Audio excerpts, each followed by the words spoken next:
Eu tenho uma palavra de Deus para você. Livro de Juízes, capítulo 16, versículo 22, vai falar sobre Sansão. E a Bíblia vai dizer que o cabelo de Sansão voltara a crescer. E é sobre isso que eu quero falar com você.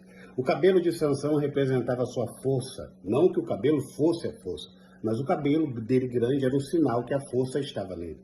Quando pegaram Sansão, a primeira coisa que foram fazer com ele é cortar o seu cabelo para que a força saísse dele.